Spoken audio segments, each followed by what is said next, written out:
This is Author Conversations, the Stenhouse Publishers podcast.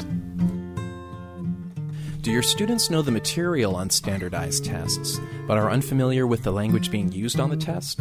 Amy Greene and Greene and Melton realized this in their Virginia classrooms and began integrating test preparation into their reading instruction. Their results are published in Test Talk.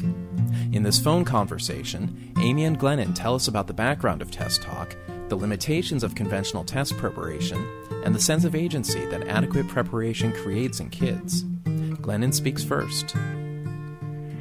Well, at one point, our principals met with us as a staff at our elementary school and informed us that our test scores were very low and that we were in danger of losing our accreditation through No Child Left Behind.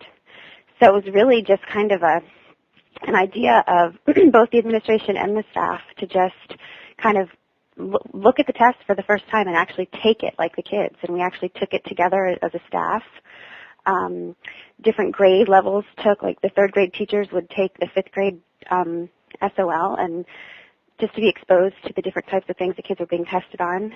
And that's when most of our staff just realized there's tricky parts of this test that the kids are probably very confused when they're looking at it for the first time. That it wasn't just the content being tested, it was their reading skills and strategies. And once we took the test, it felt like we had more ownership over it as well, and that we understood it. We had never even, it just seemed so silly that we hadn't tried to do it ourselves before. And then once we did it, we could see really easily that, say, there were 5 different ways to ask what the main idea is or about author's intent or something. And once we saw that, we thought, oh, this is easy. The kids just need to understand the language, and then took off from there. The reason we took it, we looked at the test as students taking it, is because we believed as a staff that our kids did know the content that was being tested. And when we looked at the test as a student, we realized that the test is written in a tricky format and a tricky language. And that our belief was that the problem might lie there instead of the actual content knowledge that our kids had. And I think the point that Glennon makes us kind of unique, because I think many schools look at kind of a test score problem like this and say, our kids don't know the information and we're not doing enough test prep.